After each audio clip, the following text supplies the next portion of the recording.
All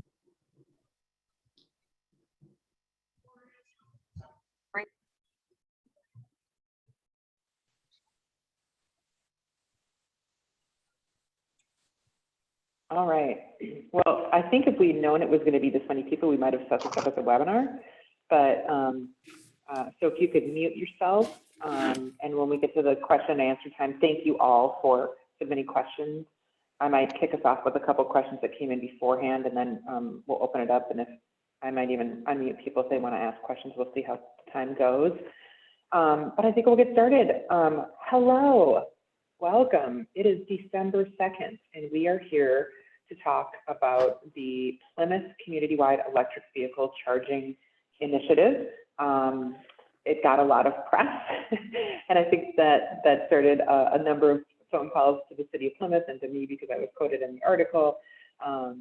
People are very, very interested in this very unique project, and so it just really made sense to pull together a little forum here. We did it pretty quickly, pulled it together pretty quickly. Thank you to all the speakers for being willing to give your time and quickly arrive on a date and get this out on the wires so people could join us to hear about the initiative. I think, go ahead and advance the slide, Rebecca. Just the agenda, welcome and introduction. We're not going to do, if you know me, we're not going to do our normal introductions, icebreakers. We have too many people. Glad you're here though. See a lot of familiar faces and names. We are going to just start with a panel. We decided to invite, obviously, Jody McDevitt he's with EMS and represents the Carbon Solutions Group, which is the group that is working with Plymouth for the project.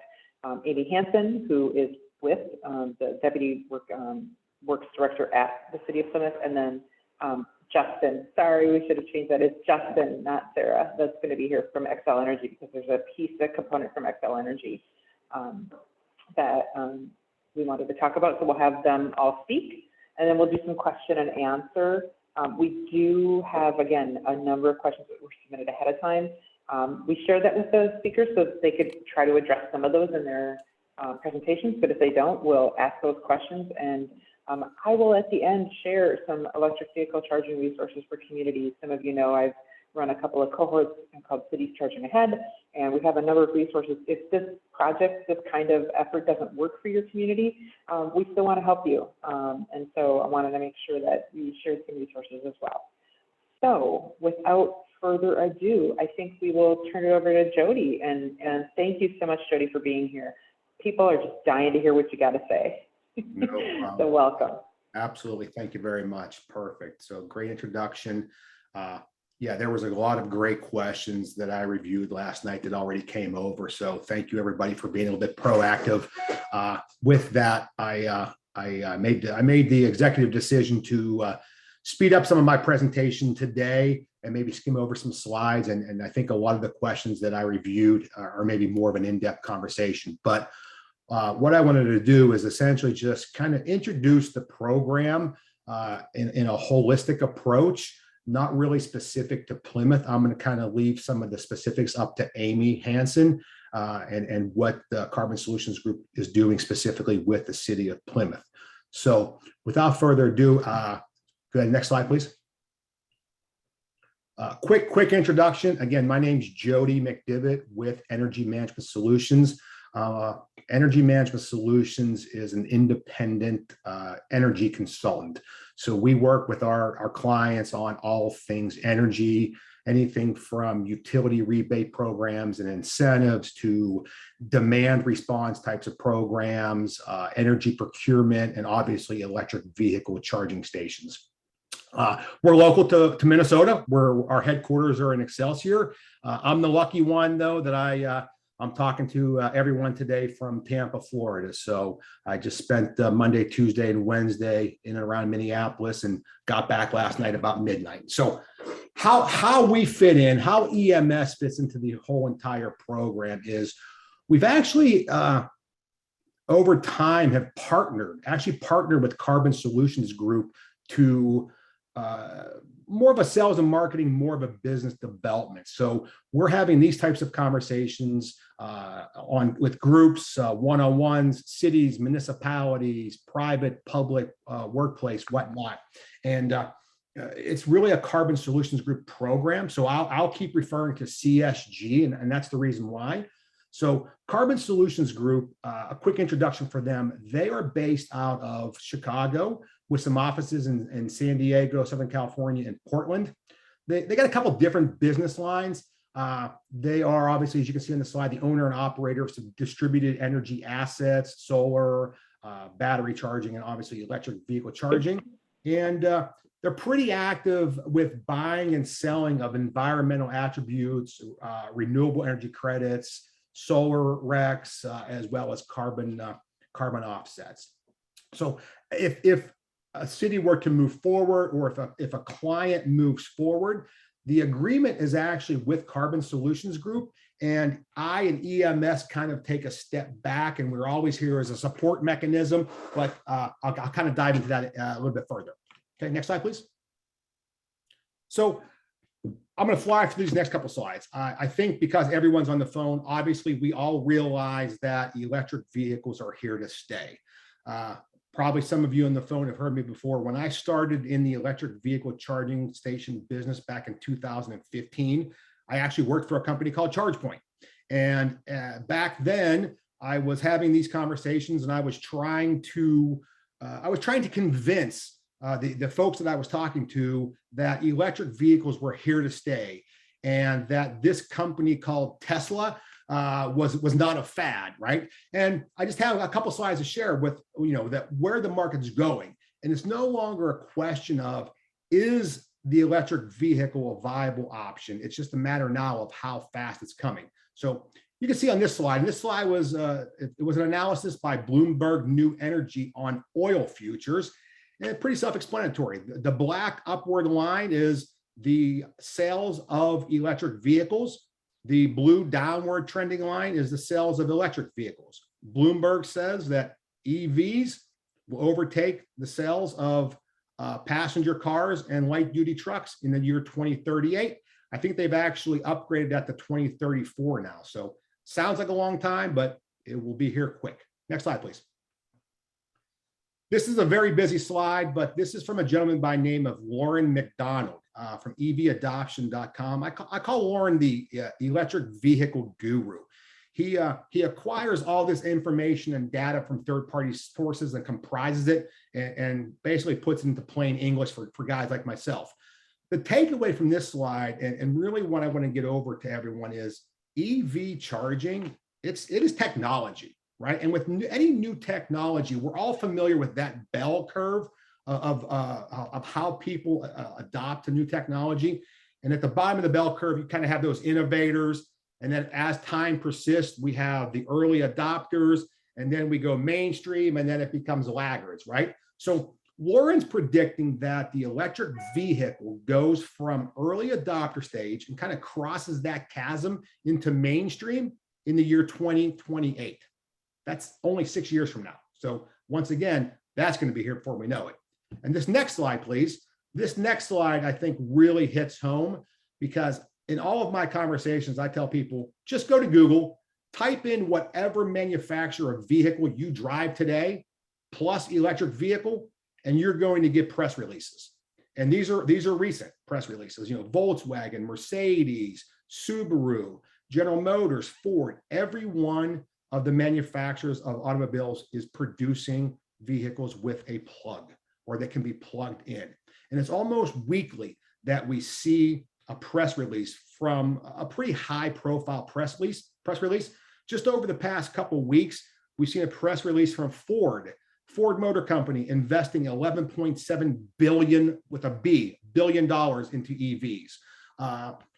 Toyota, which was a very interesting one from my perspective. Toyota investing $3.7 billion in electric vehicle batteries to be manufactured in the United States. And that's interesting because Toyota was always, they were kind of all in on hydrogen fueled vehicles. Now they've kind of, I'm going to use a pun here, they've kind of seen the light and kind of are starting to come over into the electric world.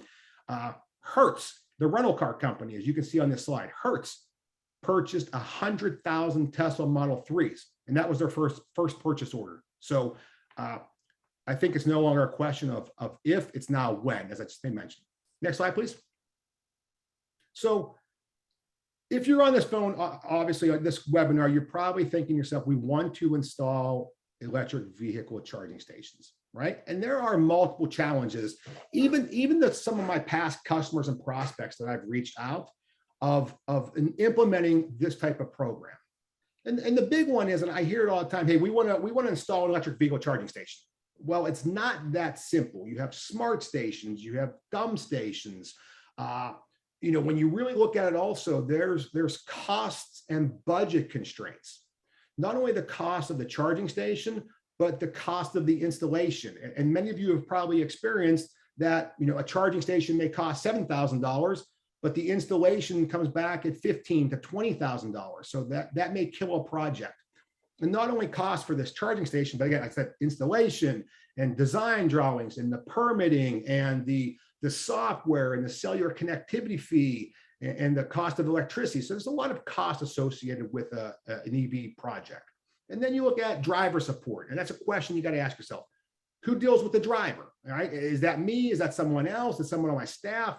What about station health? How do we know the stations are working? Are they online? Are they offline? If they go offline for whatever particular reason, who's responsible for fixing the stations, right? What about any type of maintenance? What happens when a cord retractor breaks on a charging station, right? What about software updates? What about reports, usage reports? If the mayor comes to you and says, hey, how many charging sessions have we had? Or your sustainability team comes to you and says, what is our charging doing as it pertains to the reduction of greenhouse gas emissions? Who's responsible for finding those reports? And the last one is pretty key. And I've had this conversation a couple times in this rapidly evolving technical world of EV charging. There is a major challenge and a major concern about stranded assets. Folks always ask me, well, how do I know if I put a station in today, it's going to be worthwhile in 5 years from now, 6 years from now, right? And that's a big question mark. And I think this quote on the slide here really hits home. And this comes from one of my customers in Ohio. And I'll read it out loud if you haven't already. It says, we thought that we wanted to own and operate charging stations. We were a grocery store company, not a charging station company, right? And I had another customer just yesterday in Minnesota say the exact same thing to me. So just some things to consider. So with these challenges, next slide, please, brings up the program that we're offering, the program that the City of Plymouth has recently, why we're all on this call, essentially. There's some other cities, municipalities, and counties in Minnesota, as well as other outside of Minnesota, right? This is not just specific to Minnesota, this program, but this is the Carbon Solutions Group program, right? They want to develop this initiative to own and operate charging stations across the country. And with that, they are looking for, I'm going to simplify it, they're looking for parking spaces, right? They're looking for a site host. They're looking for organizations that are willing to dedicate parking spaces for electric vehicle charging. All right. So with that, there is absolutely zero costs from your perspective for this program. Carbon Solutions Group pays 100% of all capital costs. Capital cost means the cost of the charging stations, the electrical drawings, the permitting, and the entire installation. And I want to repeat that last one again, the entire installation. So from the transformer or electrical panel to the parking spot, okay? 100% of capital costs are covered.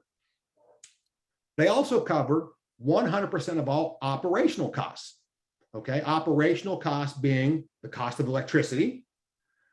These are smart stations. So again, there's technology associated with these stations. So they're going to pay the annual software fee, which includes the annual, the cellular connectivity fee, because these stations are going to communicate to a cloud server via cellular connectivity. So the key for you is we really don't need to involve your IT folks on this program at all. And then they cover all, service, maintenance, and warranty issues into the future. Now, to make the program a little more attractive, there are potentially 2 revenue streams that a site host can experience. The first revenue stream is a monthly license fee. I call it a parking space rental fee. So for every charging station installed, Carbon Solutions Group is going to pay somewhere in the ballpark of $0 to $100 per charging station per month. Okay. And we can kind of talk through that, one-on-one of what that might mean for your locations. The second potential revenue stream is a profit sharing payment. They call it an annual utilization bonus payment. So in their analysis in Minnesota, they have determined that 5% utilization on a charging station. So that's 5% of the hours. So what is that? 438 hours of charging. That's where that station breaks even. So for every percentage above 5%, you make an annual profit sharing bonus. And it's a dollar amount for every percentage above. So 6%, 7%, 8%, 9%, and up, okay? Another nice thing that I really like about this charging program is it's not just level 2 stations, or it's not just DC fast charging stations. It's a combination thereof. So if we come into a city, we look at the various sites and the locations and what's the use case of that site. Is a driver going to be parked there for 20 minutes? Is a driver going to be parked there for 2-3+ hours? And that will determine what type of charging station works best for that site. Okay. Take it a step further on that. There's a couple other companies that do something similar, but those companies typically want charging stations located right off of a major freeway. They want to be typically in a more affluent part of town, and they want to be in a very high populated retail shopping area or strip mall, right? With shopping and dining and restaurants and whatnot. And Carbon Solutions Group will definitely take those sites all day, every day, they've told me, but they want to get into the communities, right? So they want to go into the parks. They want to go into apartment communities and areas around apartments and condominiums. They want to go to the community centers and the ice arenas. So they really want to develop that relationship with communities to offer, once again, this broad EV charging station community program. A step further, Carbon Solutions Group is all about utilization. So they want the ability to upgrade stations. And in their license agreement, it even says they have the right to swap out stations. So for example, if they install a level 2 charging station today, in 7 years from now, who knows what the new technology is going to be? They want the ability to work with you and your team to take out that charging station, if you approve it, obviously, and put in the latest, greatest charging infrastructure, whatever that may be in 5, 6, 7 years from now, okay? As well as, more charging stations based upon demand. They want, they want nothing more than to come back to you and say, the demand on these charging stations at this site justifies additional charging stations. Will you permit us to add more stations to this location? And hopefully you say yes, right? The goal also for this program that I like is it helps meet any type of sustainability or carbon reduction goals that you may have. They will be able to generate reports, and you can share those with the powers to be within your organization. If you want to co-brand the station, they're all for co-branding. We have some customers that have their own artwork and they want to add their logo and wrap the stations in a vinyl, right? And it really is a complete turnkey package. Take it one step further. I'm sure Justin can maybe speak of this as well a little bit further on. We're not only providing the electric vehicle charging stations. To take advantage of the current Xcel Energy lease program, which is some incentives, Carbon Solutions Group, we're actually providing the use of the vehicle. So, and I'm sure Amy will mention this, but for City of Plymouth, for example, City of Plymouth already had 2 electric vehicles on their fleet. We're providing them additional 3 Nissan Leaf vehicles. And it doesn't have to be Nissan Leaf. We're talking to some other cities where they're Chevy Bolts. We're talking to another city that really is interested in the Ford F-150 Lightning pickup truck coming out next year. And I'm going to knock on wood. Hopefully that does come out next year. So we can provide the electric vehicle. It's a lease, and work collaboratively with your team, on what that looks like, and hopefully no out-of-pocket cost to your organization. And then finally, as I mentioned earlier, as I think we all know, this is really kind of tied to maybe some more economic development folks on the line. They love the idea of putting electric vehicle charging stations across the city, right? Because you then draw in you draw in the electric vehicle driver to your community, right? For whatever particular reason, even if it might just be, a sales guy like me coming through town, and I have a half an hour for lunch. I'll stop, I'll plug in, I'll grab a sandwich at a local coffee shop or deli, and you kind of drew me into your community. Okay, next slide, please. The one thing I guess another thing I love about this program is kind of the Carbon Solutions Group vision. They have a much longer term vision, and they'll tell you, if we're ever on a phone call with them, it's a year 2030 and beyond vision. They know that they're going to install charging stations today, and there's going to be very low utilization, and they're okay with that because they want to get ahead of this tidal wave of EV charging demand that's going to hit us hopefully in the very near future, right? So as part of their program, when they're designing a site and doing the installation, they're going to future-proof that site. And what that means, for example, maybe means if we need a new transformer, we're going to upsize the transformer. If we're laying conduit and we're boring and trenching, we're going to lay more conduit. So in hopefully that 3, 5, 7 years, when the demand increases, it makes the installation of charging stations in the future less expensive, a lot easier, and a lot faster. Okay. They also, the next question kind of goes to these next 3 bullet points. The question always comes up: how do they make this pencil? How does this work? Who pays for it? So again, absolutely zero cost to the site host, right? How they make it work is multiple ways. Number one, they take advantage of any tax credits. So currently, there's a 30% federal tax credit that they're going to take advantage of, right? They're going to do some accelerated depreciation on the project. They're going to take advantage of any type of state or local electric utility incentives, any type of low carbon fuel standard incentives. Now that's more for California, but those may come in the future as well, right? These charging stations will generate RECs, renewable energy credits. So they will take those RECs and sell them in the future. They're not worth a lot today, but 7 years from now, it might be a different story when it comes to RECs and carbon offsets, right? And then the final 2 ways is really geared towards the actual driver.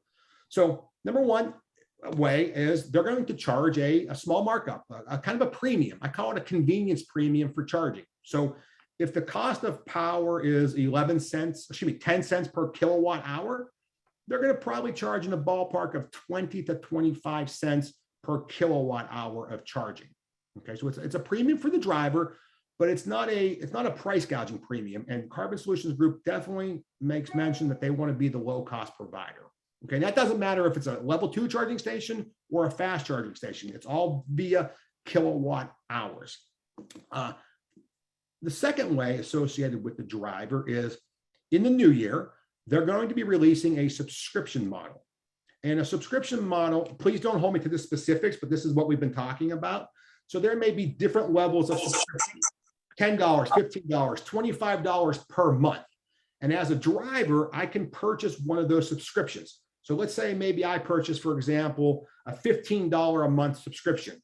That's going to do 2 things: get me a discounted rate. So instead of paying, again, for example, 20 cents a kilowatt hour, I may pay 17 cents a kilowatt hour. And that may also get me X amount of kilowatt hours per month of charging. It's kind of like the old cell phone minute days where you had X amount of minutes. So if you go over your kilowatt hours, you can upgrade to the next level of subscription, or you can just pay for those extra kilowatt hours. Okay, so that's how they're making this work financially. Next slide, please. As it pertains to charging stations, they do not manufacture any charging stations. From my professional opinion, I think and I believe strongly they are using best-in-class hardware from the best electric vehicle charging station manufacturers. If it's a level 2 station, it's more than likely going to be a charge point station. And this is a picture of a charge point station. Next slide, please. If it's a fast charger station, it's probably coming from either ChargePoint, which will be the next slide, or a company called ABB. ABB is very well known. They're the global leader, global manufacturing leader of all things energy. So think switchgear, transformers, and whatnot. And they make very good charging stations. This is a picture of their 24 kilowatt station. It's a wall mount unit, but there is a pedestal available for this particular unit as well. Next slide, please. This is a picture of the ChargePoint 62.5 kilowatt station, right? And we're actually working with some cities right now where we will install 2 of these units side by side. So you can take one ChargePoint unit, 62 kW, next to it a second 62 kW, daisy chain those together. So if a driver pulls up and their vehicle can actually accept 125 kilowatts, they can plug into this unit and take 125 kilowatts of power. Next slide, please. So question always comes up, and I know Amy's going to hit on this a little bit as well, is where do we install charging stations? And it's really a collaborative effort. The question comes back, and you'll hear me come back to you, where would you like the charging stations? And it's kind of funny working with some cities and city council members. Everyone has an opinion on where the charging stations should be, right? So we want to work where charging stations make the most sense. They do not need to be right outside the front door.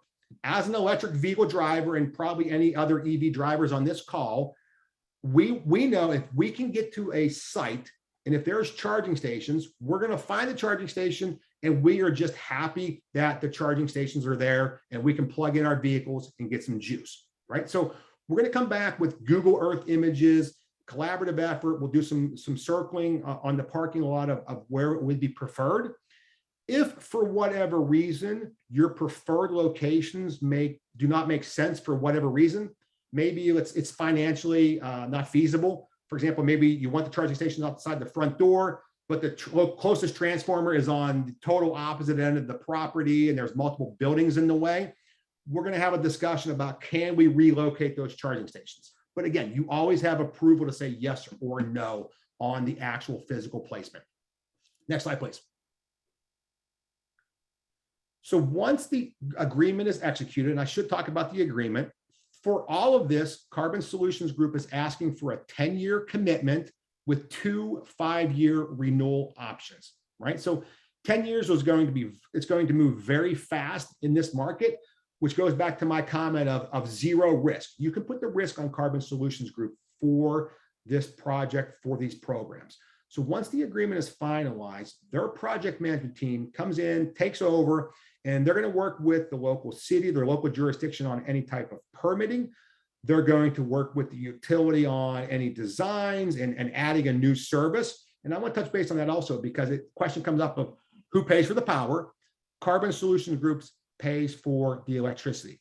Their preferred methodology to energize the charging stations is to start a brand new service directly with the electric utility. That's their preferred methodology. So you never see the invoice or the electric bill for the charging stations. That's preferred way up here. However, there are instances where, again, it may not be economically feasible to do that. If it's, say, maybe it's just a single level 2 station at a location. They may ask, or we may ask, can we tap into your common area panel?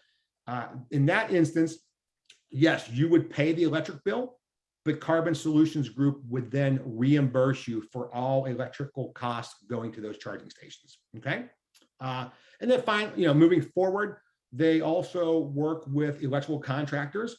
And the key takeaway here is these are typically local electrical contractors, right? I want to say that again, local electrical contractors that know the ins and outs of the cities, the jurisdictions, the counties, and whatnot to do any type of electrical upgrades, boring, trenching, concrete work, et cetera, to do the charging stations, getting them in the ground and energized. And then finally, they're taking care of the technology, doing the final commissioning, and essentially operating these charging stations into the future. So once again, from your perspective, totally 100% turnkey, absolutely zero cost, absolutely no risk on your part. And with that, next slide, I believe I'm finished. Oh, sorry. Here's just some examples of some work they've done in the public sector. I'm not going to go into any specifics here for sake of time. Next slide, please. Development timeline. How long does it take?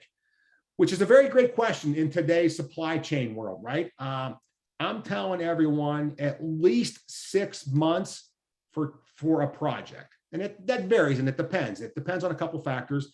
If it's a level 2 charging station, level 2 charging stations are pretty readily available in stock currently. So that may only be 3 or 4 months to do a project. If it's a project that has some 24 kilowatt units from ABB, well, those charging stations are 4 to 6 month lead time. So I would say 6 months, give or take, is probably a very realistic time frame. Now, with that, it doesn't mean hold off and wait, because there's a lot of work that can be done from contract execution to actually putting the stations in the ground. There's a lot of, there's time for drawings and permitting, a lot of the make ready work, getting the conductors and the wires from the transformers, getting the utility involved to look at capacity. So we can do a lot of work up front. So when those charging stations do ship and they do become available, we can quickly and rapidly install those and energize those stations, commission them, and getting them up and running. And I believe this is the last slide. Next slide, please. So that's it. I thank everyone for your time. This slide deck will be shared with you. Please do not hesitate to reach out to me and let's talk specifics for your locations. I also want to make note that I know there's some folks on the line that have sites that are served by Xcel as well as other utilities. This is not specific, our program, I should say, is not specific to Xcel Energy. So thank you, everyone. That is a key question. Thank you, Jody. I'm going to just follow up with a couple of quick questions that came in through the registration. Again, thank you for everybody who submitted questions. And Jody, thank you for that overview. That was really, really helpful and answered a number of the questions. But a couple of them, are any of the chargers going to be installed at workplaces in Plymouth, or will they fleet charging be included with the agreement? So I'll speak to that, Amy. So with the agreement with Plymouth, there was it was all city-owned facilities. However, we're very open to having discussions with workplace environment clients and site hosts. Great.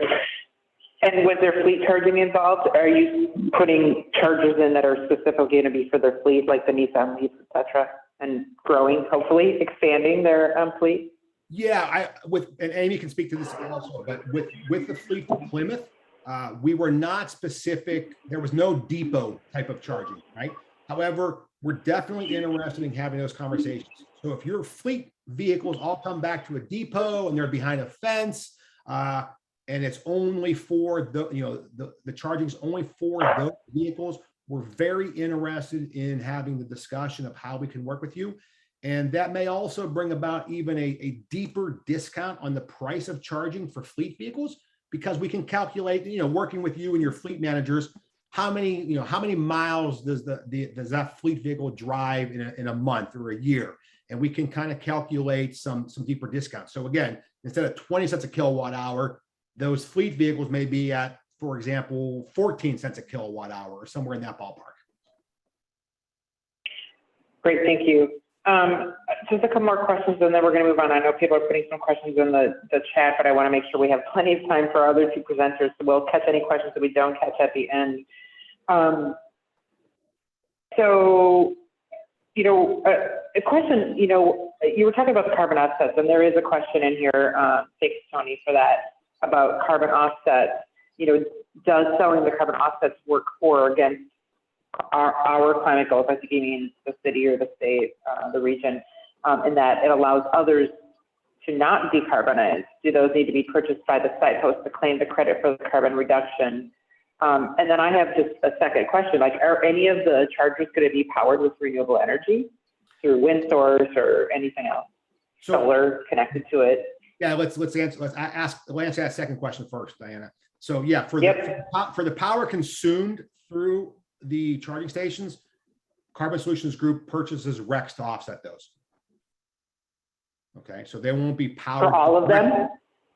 Yes. For the DC fast chargers as well? Correct. That's awesome, thank you. And again, that's their area of expertise, the acquisition, the purchasing, buying, and selling of those environmental attributes and carbon offsets and RECs.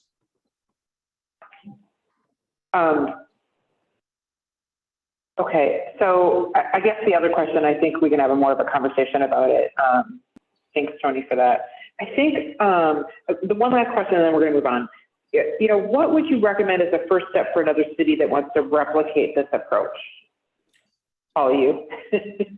Yeah, I think it's a one-on-one conversation, right? What's the city's goals, challenges, initiatives, right? What do they want to do with charging? What have they done with charging already? What are they thinking about doing with charging, right? Where do they want to go?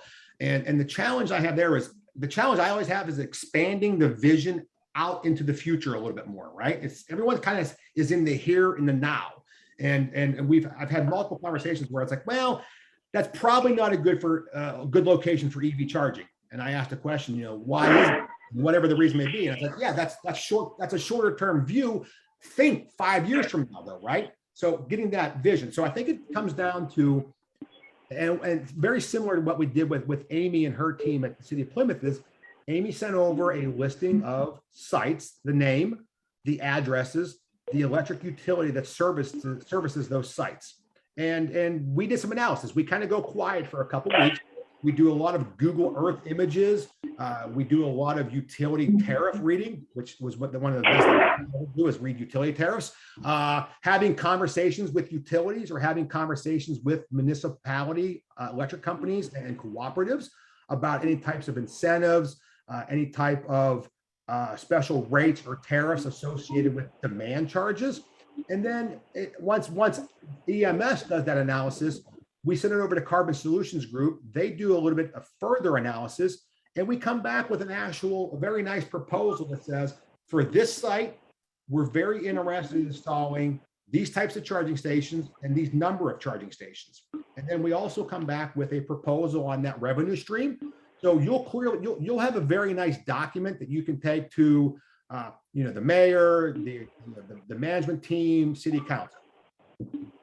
All right. Thank you. I lied. I'm going to ask. Yeah, Diane, I want to maybe elaborate on that. It's also a very collaborative effort, right? So as I may mention, I met with a city on the south side of Minneapolis on Tuesday, and we kind of looked at that and had the discussion of the Carbon Solutions Group recommended this, and we were probably 90% accurate, but we wanted to maybe add an additional station outside of an ice arena and take one away from a park. And we actually forgot a very prime location that was next to a high school. So we're going to add that into the equation. So again, very collaborative effort and very collaborative on what you're trying to achieve. And I'm just going to take one more second. So, in regards to fleet vehicles, we can maybe reduce some of those monthly fees and apply that to vehicles. We've also had another customer say, I don't want to, please don't pay me any monthly payment for the charging stations, that monthly license fee, but will you purchase carbon offsets on our behalf? Absolutely, we can do that. Okay, so again, they're very interested in developing this partnership, for lack of terms, with municipalities and the site hosts. Great. I lied. I'm going to ask one more question. People are curious, like, is Plymouth the first community to do this? Like, ballpark, how many, kind of, where did it start? Like, just kind of give a little background on how many other cities have done this. Going back, this it's relatively new. So it's they really started offering this program in 2017. And you'll notice that a lot of their locations are in California, and that's because a lot of their team sits in Southern California, right? And there were some very attractive incentives in California, but we have definitely branched out to Colorado, Minnesota, soon to be in Ohio, soon to be in Florida. So 2017, they were making some great traction, and then obviously this pandemic, this thing called COVID hit and kind of slowed everything down for a year and a half. Earlier this year, they started really ramping up again. And we kind of partnered with them early this summer to really expand it, and it's really taking off. So that gives you a little bit of more background of their program. Jody, thank you so much. I'm gonna move on. Hang on, stick around. We'll, I'm sure, come back to you with more questions. There's more questions in the chat, but I want to turn it over to Amy with the City of Plymouth to talk about the program and the initiative from the perspective of the city and kind of, you know, what does it look like for you? What did you think about? Thank you so much for being with us, Amy. Thank you, Diane. Okay, so as said, I'm Amy Hansen. I'm the Fleet and Facilities Manager for the City of Plymouth. I'll kind of address one of the first questions that kind of came through early. How did we get here? Why go from, why such a big program? Well, it actually started off very simple. We had recently purchased 2 Chevy Bolts, and we had to figure out a solution on how are we going to charge them, how are we going to manage them. And of course, you can always use your standard electrical coming into the building. However, if they're used at the magnitude that they get used over the summer, it's just not a fast enough charge, too much risk. So it started off with, really, as a facility manager, I'm like, well, I'll just buy charging stations and install them. Then when we got to the point of, as Jody mentioned, the cost of the install, not the charger, of the install, I went to EMS. They have been a consultant for us for a while, helping us with energy initiatives. And I said, what do you guys think? What do we need to do? Do you have any thoughts?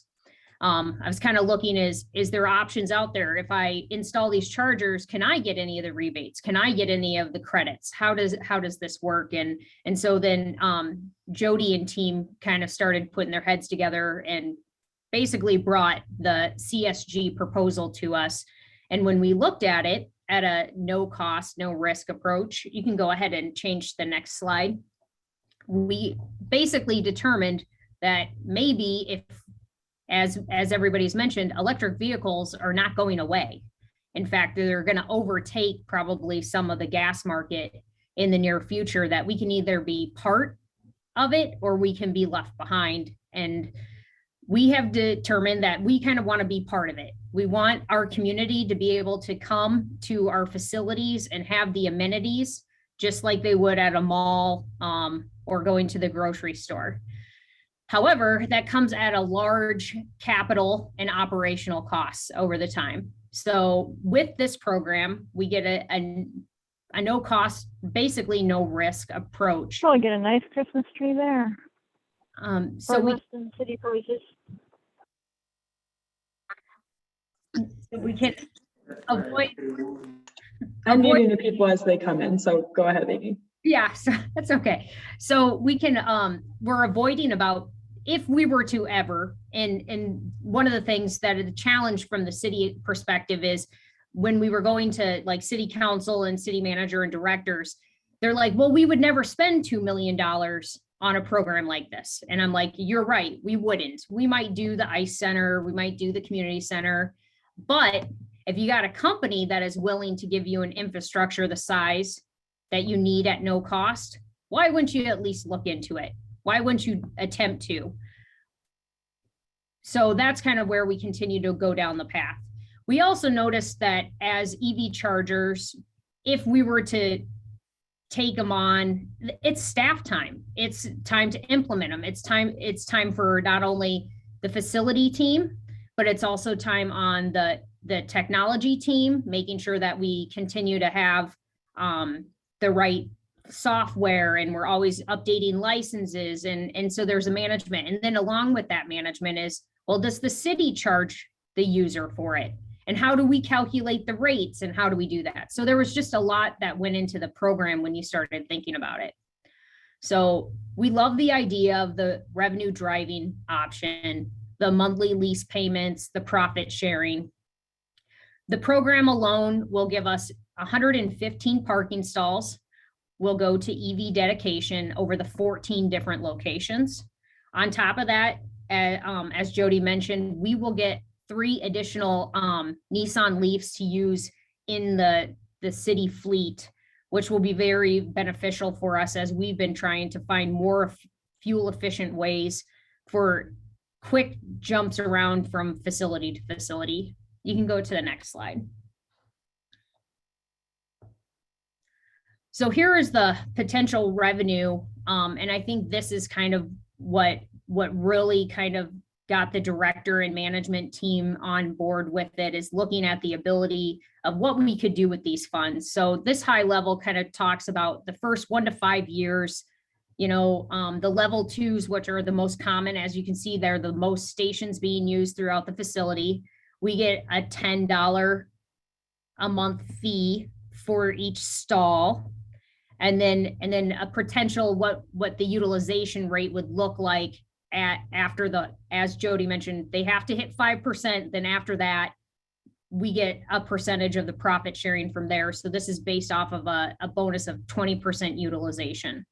So instead of having the expense, which I'll show you in another slide of what it would cost to run just 10 chargers a year, we would actually kind of see about $32,000 in initial potential revenue. By year 6 to 10, we're at the total annual of 43. You can go to the next slide. So over the course of the 20 years, we're making close to over $800,000 that can just go into our funding source to allow us to do capital improvements, projects, increase. All of it is going to go into the facility revenue fund, where we can continue to do improvements on facility projects along with sustainability efforts. And again, we get a large infrastructure and avoid the $2 million expense. Can you use the next slide? So this is kind of one of the final slides that really help put the team on board with this. And this is the annual expense at 7.5% utilization rate for 10 level 2 chargers that are at the community center would cost us on an annual about $42,000. That includes all of obviously the electrical, the software, the licensing, and the management that goes into all of that. And then over the course of, so just in 2 years, you're over $80,000 in just utility expenses and the networking and the operational cost. On top of that, what is not calculated into that is the staff time that goes into handling some of that as well. Who's monitoring it? Who's making sure, similar to like people that have solar production, right? Somebody's always monitoring the solar production to make sure it's staying online. We would have to do the same thing here too.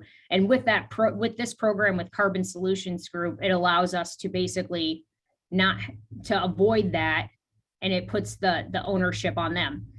It is a mutual agreed upon program though. If I'm on site and I see that a charger has a bad cord, has anything going on, I'm going to work and I'm going to partner, because I want the program to be successful, because at the end of the day, the complaint of the broken charger is probably not going directly to CSG, right? It's probably coming to me right away. And so we're going to take an active role to be partners in this program to make sure that it's good for the community and its users. So if you want to go to the next slide. So hot topic, right? Locations. Where do we go? Where do we put them? One of the, as Jody mentioned, they don't need to be right to the entrance. We think of a lot of things: utility locations, the required power needs and how easy it is to get there, utility incentives, demand rates. As you can see, this is the Plymouth Community Center. It's recently going through a large expansion, and it's going to have the phase 1 and phase 2. Those are all spots networked right now for level 2 chargers. Those will be on their own dedicated meter that Carbon Solutions Group will take over, manage, and operate for us. The problem is always what do you do when people park in your parking stalls that aren't electric vehicles? Well, hopefully we're providing enough where the one or so that will do that and break the rules, that will only happen very, very little. But over time, these ones, the spots are actually far enough away from the entrance that I think that there won't be too much confusion. As you can see, we have a primary entrance over to the to the west that goes by there, and those EV chargers on phase one are actually quite north of the initial parking stalls. So we do try to take some of that in mind, that we don't necessarily want to put them right in front of the door because we're concerned about people just doing a quick drop and then the stall's not available. But we want them also in an easy identified location for them to be easily used by the users. If you go to the next one, I'm going to just be covering locations on this next few slides. So this is City Hall Public Safety. And we actually elected to put this back towards more of the rear of the parking lot, because over to the north there, we actually have a large park, the Hildy. And so we were hoping by putting those more into the middle of the area that we could, both people and users of the Hildy, along with City Hall, will be able to benefit from the chargers located at City Hall. And this does represent the accurate, it's going to be a total of 10 spaces for this particular site. And then if you go to the next slide, this is the ice center. Again, 10 parking stalls. And Jody will have to correct me if I'm wrong, but I believe we have 3 level 2s and 2 DCs, which means, we'll have the level 2s and then the DCs, which are considered fast chargers. Not all vehicles can take a fast charger. So that is why we're trying to do, a diversified group of chargers and availability. So all users can benefit as well. I kind of covered locations. Let me go back and see if there were some specific questions that I can maybe answer. If you're looking for a question, I'll just throw one at you that's in the chat. Did you assume that the users would not pay anything for charging in your expense analysis? Did I assume that the users wouldn't pay anything? No, I knew that going into this program that they would be looking for, profit. I think she means in your analysis that you guys were putting in, and you had that chart that showed what you would pay, and when you were doing the comparison for your 10 chargers. I think that's what the question is. So when you were making your analysis about if you installed them, were you assuming that the users would pay use the 7.5% utilization or something? But I was curious about this. No, when we initially looked in, and hopefully I'm answering this correctly, when we initially looked into electric vehicle charging stations for the city, we never assumed that we would be doing a charge base, just because it would take staff time. So either way, those would be incurred expenses at $42,000. Is that what the question was? So you would pay all the electricity, not expecting, you were not going to charge for the electricity at those chargers, those 10 chargers in that analysis? Correct. Thank you. That's helpful. Okay, that's great.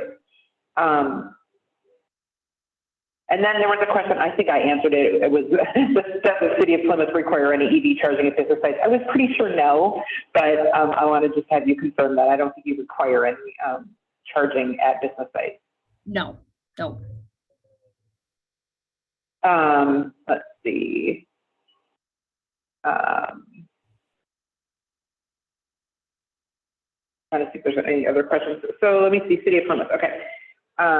So this, you did not, one of the questions that came in beforehand was, did you issue an RFP? How did you choose a vendor? But you were already working with EMS, and as you talk about these chargers, the conversation sort of came up organically because you were already working with EMS and they knew about Carbon Solutions Group. So it wasn't like you thought about this, put this out there. Correct? Correct. Yep. So what plans are in place for further expansion of electric vehicles in the city's fleet? So you have 2 Bulls, you got these 3 Nissan Leafs. What's the plan for the future? Yeah. So as we go through, I've actually been looking at incorporating trucks, probably more in the light duty, the Ford Lightning that is coming out. That would be good for building inspectors. Our plan isn't to just go and buy electric vehicles. We will do them on a replacement scale. We have scheduled replacements, and as they come up, we'll continue to do that. And then at that point, if we have to work with Carbon Solutions Group to expand the fleet and the charging stations, we'll do that at that point. There's this other question that might be a little bit down in the weeds, but one question was, how is the funding process through the city and accounting department? I don't know what they mean by the funding. Yeah. We didn't have, obviously we didn't have any funding planned for this. But basically, since we're using a no cost approach, and it's really not any of our funding going out, and the expense is all on the contractor, it's a revenue generating program.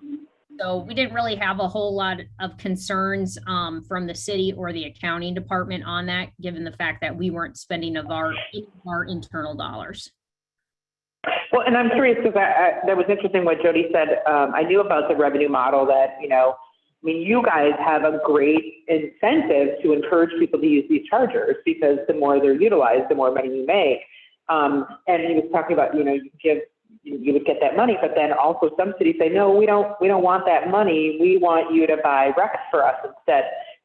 Have you thought about, kind of what that revenue, because it's, new revenue, maybe small enough that maybe, you might consider purchasing RECs or doing something else to meet some carbon or climate goals? Well, I'd probably want to partner with Chris LeBounty on that particular one, since he handles the environmental quality committee. It's definitely stuff that we can look at as the goal is to improve the carbon reduction footprint as much as possible. I'm going to ask one more question. I think we'll move on. What's the broader community engaged kind of to talk or think through this? Because this is a pretty big project, 115 electric vehicle charging stations across the community. Like, were you getting, inquiries from people asking about it? Did was there any engagement of the city? And I know you obviously brought this up and had a discussion at the city council. But I've been at a lot of city council meetings. There's not always a lot of community input at a city council meeting. So I'm curious, did you go through any community process? So we went actually directly just to the environmental quality committee and got their feedbacks and concerns, if any. And I believe Jody and I addressed all of those with Carbon Solution Group at the time. We felt that, they had a good what the community was looking for and what they're hoping that we gather over time for improvements with sustainable efforts. Here's a good question in the chat. Suzanne asked, is there anything keeping the company from adding advertising? Like, some of the chargers have these screens, from adding advertising if the site or the host, the city, doesn't want ads. Is there anything in the agreement about that? Yeah, actually, that's a great question. All of that motion, marketing, anything has to be mutually agreed upon. So if it's something that the city is not comfortable with, they won't be able to proceed with it. But they do have the ability to do it and request it. Mm-hmm. Mm-hmm. Okay. I think that's it. I'm just thinking about questions for you specifically, and I'll move to Xcel, and then we'll have not a free for all exactly, but we'll have all of us, because there's a lot of questions that could require an answer from 2 or more of the audiences. Did you have more slides though? Oh, I must have. I forgot about this one. This is just a representation of the Plymouth Creek. If you notice, it's A and B. So we're actually installing, I should say it's spaces. So it's quite a large charging, but we obviously wanted to do a double site here just because of the distance, to allow more people to benefit for it. I'm hoping I didn't forget. Abby, did I forget another slide there? Rebecca's on slide, so yeah, not me, but that looks like it's it. Okay, thank you.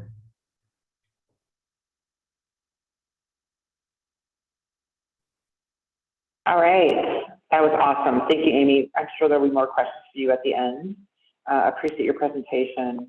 All right, Justin, you're up. So because there was some involvement with Xcel Energy, and Xcel Energy has a number of really great programs for electric vehicle infrastructure and support to cities and communities.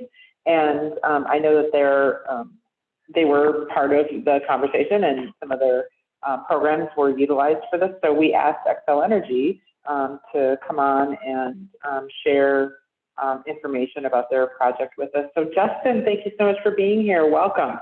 And also, Justin, tell them your hometown. Tell these people where you grew up. I appreciate it, Diana. I'm very, very appreciative of this project. I grew up in Plymouth, Minnesota. So when I saw that this one was coming across the boards, I knew I had to be involved in it. I appreciate everybody's time here today. My name is Justin DeRocher. I'm an associate product portfolio manager on our electric transportation team here at Xcel Energy. I'm going to tell you a little bit about some of our ethical energy goals, our electric transportation vision until the year 2030. And then I'm going to dive a little bit deeper into how we're trying to achieve that goal. So I think I heard Rebecca's on the slide. So Rebecca, if you could go to the next slide. Perfect. So a lot of folks know Xcel Energy is very dedicated to clean, ethical energy moving forward in the future. We're hoping to be carbon neutral by the year 2050. But a big part of our push for ethics in energy is looking at electric transportation. By the year 2030, we're hoping to have 1.5 million electric vehicles on the roads in the areas that we serve. That's 20% of all of the vehicles in our service territories. Currently, we have programs open in Minnesota, Wisconsin, Colorado, and we're actually launching in New Mexico. I think it's March 3rd. So we're excited to see these programs continue to climb. With this 1.5 million EVs vision, that would save customers $1 billion annually. So every single year on fuel cost savings. We expect that you'd pay about $700 less individually a year with an electric vehicle rather than an internal combustion engine. We're going to do this by providing customers $1 less per gallon equivalent. So very, very incentivized rates for especially off-peak charging, charging overnight when the system has a little bit more capacity. A little less strain on it. We've decided to greatly reduce the prices of electric vehicle charging. And I know that that emissions and climate is something that's super important to most of the people on this call as well. By achieving this vision of 1.5 million EVs on the road, we would be eliminating 5 million tons of carbon emissions annually. So that's about 3 tons of carbon reduction per vehicle. So definitely something that at Xcel holds close to our heart and really wants to push forward. And we've done that in a few different ways. We've had multiple states approach us asking us to help encourage early EV adoption. And so we've done that in the way that we know how to do it, and that's through electric infrastructure. So Rebecca, you can go to the next slide, please. So I'm going to touch really quickly on this. I'm not the contact for residential charging, but it is a program that we offer. It's something that's really going to help us boost those early adoption numbers. Xcel has a few different programs to help customers receive level 2 charging inside of their home. For those of you not very familiar with the different levels of charging, level 1 would be just a regular plug-in outlet that you could plug an extension cord into any outlet in your house. Level 2 is where you'd look at essentially an outlet that would be required for a large scale appliance, a 240 volt, something that you would use for your dishwasher. Essentially what and that level 2 charging is generally you'd plug in overnight, you wake up in the morning, your car's at full charge. So we've developed a couple of programs to help folks install level 2 charging in their garage, whether that's working with electricians, procuring charging equipment, or just a rebate for rewiring the garage to allow electric vehicle charging. Again, I'm not going to spend a whole lot of time on this. So Rebecca, we could jump to the next one. So the big part of what we are doing to try and encourage EV adoption is through two big ways. One is through our Fleet Electrification Advisory Program, which is really focused on, as you can see, fleets. We've partnered with a tech company out in Colorado named Sawatch Labs. Essentially, what Sawatch will do through our Fleet Electrification Advisory Program, or FEAP for short, is Sawatch will essentially install geotab telematics devices in a minimum of 5 vehicles, but no cap on the amount. So if you had 100 vehicles in your fleet and you wanted to understand all of the driving mechanics, where they park, any sort of idling time, and then really what they do is they look at each of these vehicles and identify which are good candidates for electrification. We could jump to the next slide there, Rebecca. So essentially, we will look at 3, 6, 9, and 12 months of data for customers who are interested in electrifying their fleets. And we come up with a very easy to use online tool that essentially rates each of the vehicles from 0 to 100 plus. 100 plus being that this is a perfect candidate. I think really anything above 90, a score of 90 on that scoring assessment, anything above 90 is really a candidate that's strong for vehicle electrification. And sometimes we'll have customers who come back with, call it 100 vehicles in their fleet, and we'll come back and say, really at this point in time, it only makes sense to electrify these 20 vehicles, and we'll go through why. Another part of what that program does is allows us to really take a deep dive into infrastructure. Where's the infrastructure going to be required to charge these vehicles? Where are you seeing the most dwell time? Instead of charging overnight, does a certain vehicle spend more time at a site that would make sense to have charging there at that site where it could receive a full charge and be ready for service the next day? I'm not very familiar with the Fleet Electrification Advisory Program. We've got plenty of resources that can help walk you through and give you more specific elements of that. I think my final point to touch on here with our FEAP program is that it is at no cost to the customer. So if City of Plymouth wanted to look at each of the vehicles within their fleet, essentially we would bring them into the program. They would have to pay Sawatch Labs the amount for going through the program. But as soon as they do pay Sawatch Labs, a check is automatically cut from Xcel to reimburse all of the costs of the program with Sawatch. So it is a free program, but it does go through a rebate service. Rebecca, we could jump to the next slide.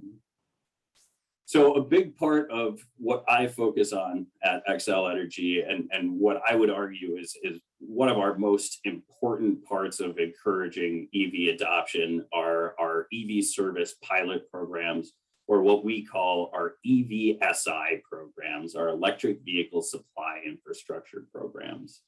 I think we could jump down to the next slide there, Rebecca. Essentially, what our EVSI programs have been created to do is to confront the biggest barrier to electric vehicle adoption that we've been able to identify, and that's the upfront costs of the supply infrastructure, between transformers and cable and conduit, switchgear. All that stuff can become extremely expensive. So Xcel Energy has decided that we are an electric infrastructure company. We can handle that better than most people can. So what we've done is we've opened a program that funds all of the make-ready infrastructure to get a site ready for electric vehicle charging. What is make-ready infrastructure? Rebecca, we could jump to the next slide. Make-ready infrastructure is anything that gets a site ready for vehicle electrification. There's different agreed upon points of demarcation throughout the service territory, but here in Minnesota, we refer to the entire system as make-ready infrastructure. So Xcel will pay for, own, operate, and maintain the transformer, which generally is up to our commercial customers to upgrade or install, or at least pay for it. We will own operate the service cable that goes from the transformer to the meter, the panel, any switch gear that's necessary for the project.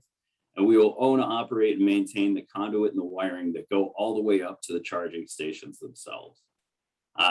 We've actually started a program back in September of this year. We finally went live where you can procure charging equipment directly from Xcel Energy. Right now, we've got a couple of different options between ChargePoint and NLX, hoping to, I believe January 1st, we'll be expanding that to green lots as well.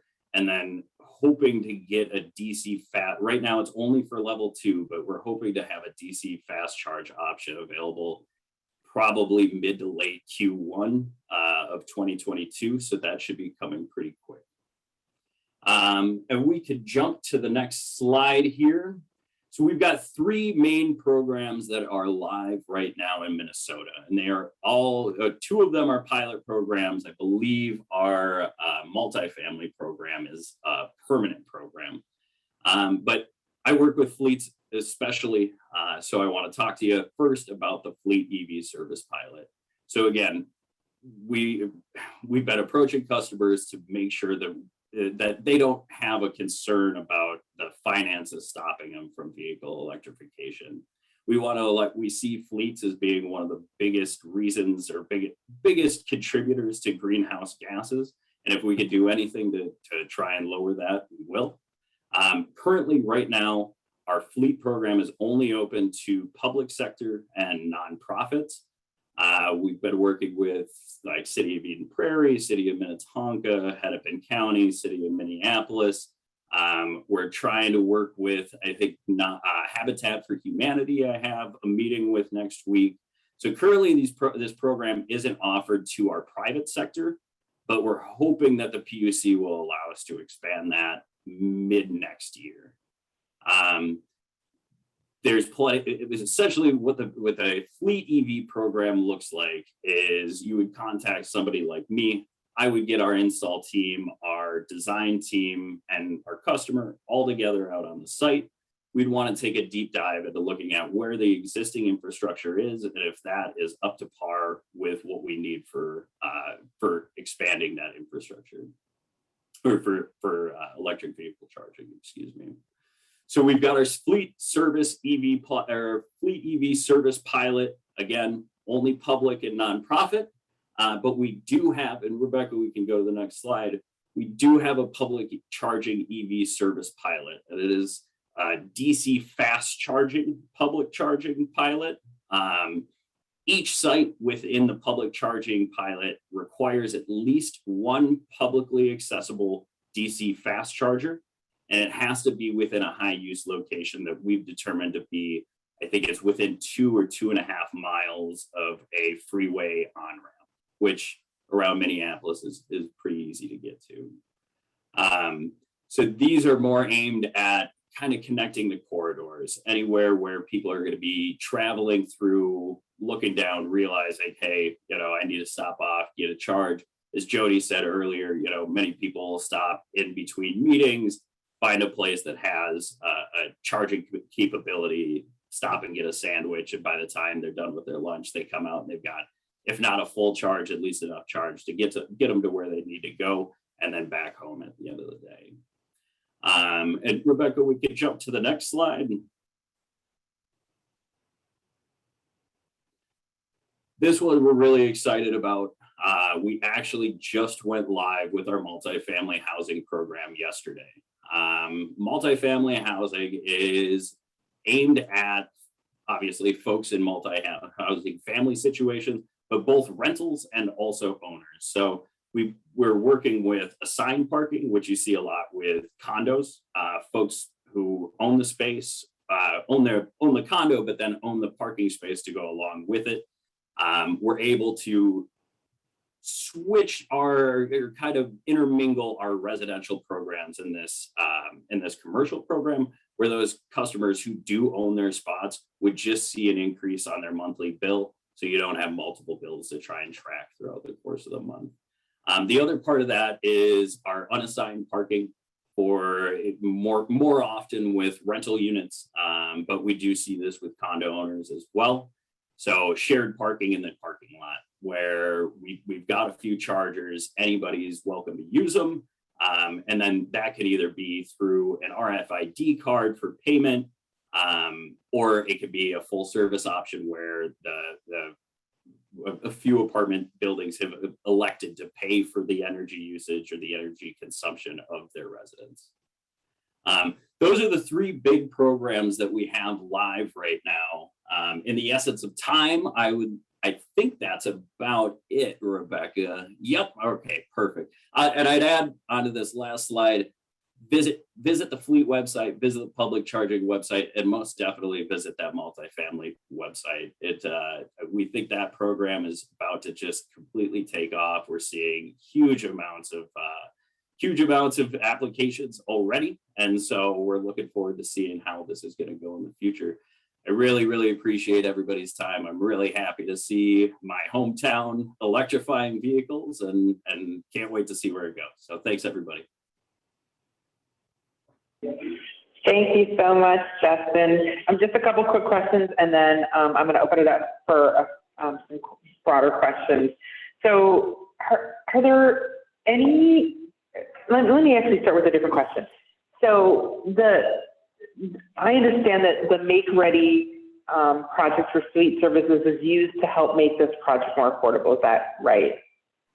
Yep, that's correct. So Xcel Energy will pay for the entire installation of any transformer, and then everything in between the transformer and the charging station itself. So the only project cost that the customer would incur would be if they wanted to procure their own charging equipment, that they would have to go and buy that from a charge point or ABB or something like that.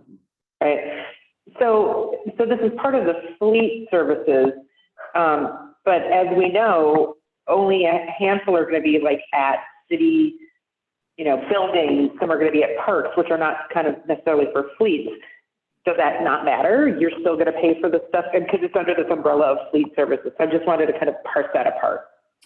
Yeah, so our fleet services, our fleet program is really aimed at electrifying fleets. And unfortunately, we could look at an option of intermingling the program between public DC fast charging and fleet operations, but right now they're fairly separate. If we did want to install at a park for, say, Minneapolis Public Parks or something like that, we do have the ability to do that through our EVSI programming, same way as everything else. So regardless of where the site location is, it more so is going to focus on what chargers you would be able to procure from us and the way that we're going to eventually set up the rate system. So they're putting some at parks. Oh, but so are you not paying for are you not paying for the Make Ready at the park location? Oh, I'm sorry, I didn't. Nope, 100%. Yep, we would pay for anywhere that we are able to electrify fleet vehicles. We will pay 100% of those Make Ready infrastructure costs.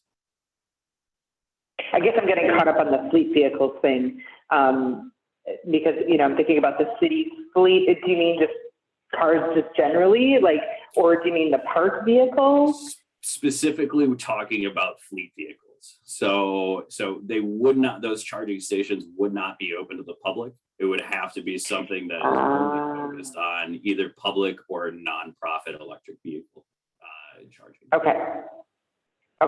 So then,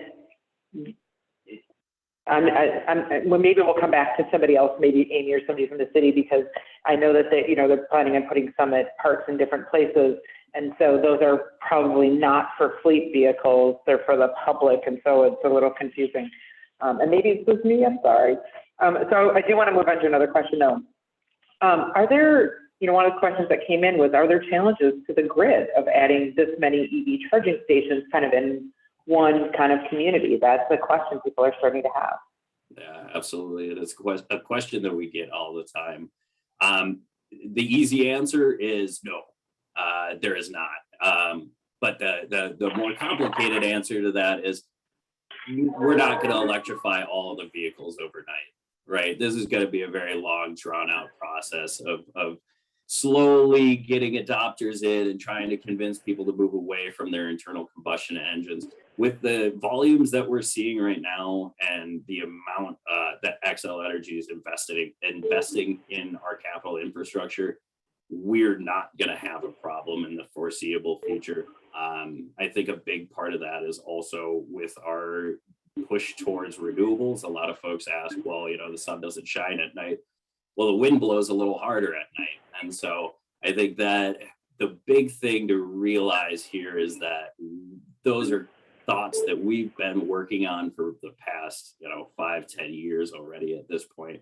And so all the places that we're going to see large scale infrastructure changes and large scale charging operations are already places that we're currently working on upgrading and scaling to a point where we will have grid reliability. I don't foresee that ever becoming an issue, just with how on top of the ball Xcel Energy has been on maintaining our infrastructure. Absolutely. I'm just going to do like 2 more minutes of questions. I mean, there's probably too many questions to answer, and I do want to share a couple of slides about some resources for communities that this doesn't work for. Jody, the magic question is there a community size requirement or EV charger number that you need to see?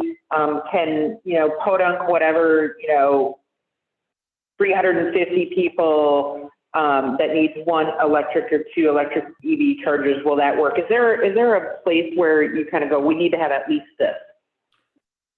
I guess I'll answer that by saying I've worked with a condominium community where we're installing 1 dual port level 2 charging station for 110 units, right? And then upwards of Plymouth and larger. So to answer the question, I would say no, but let's have a conversation. And so you're talking about a multifamily, condo or something. So it's not just cities. You're anywhere, anybody. Yeah, you're just open. Diane, that's great. Yeah, I'm talking to cities, municipalities. I'm talking to counties. I'm talking to grocery store companies. We're talking with drugstore companies. We're talking with workplace, commercial, Class A workplace. You name it, we're having the conversations. Public and private. Okay. Yep, absolutely. I'm going to just launch into doing a couple of slides, and then we'll try to, I just don't want to, I want to make sure people know where there's some resources. So, we have toolkits on our website. I think a lot of people have heard the new infrastructure bill is going to bring about $68 million to Minnesota for EV charging infrastructure. We're not sure how all that's going to flow, but that is something that's coming. And we are right now in the middle of phase 2 of the VW settlement. So there will probably be some more RFPs for charging infrastructure there. I'm going to go quickly through my slides here. Just for folks that don't know, Drive Electric Minnesota, we have a charging, we actually have 2 places related to charging on the site. We have a charging page where you'll find some of these things, overview, kind of some basics and some frequently asked questions. Next slide.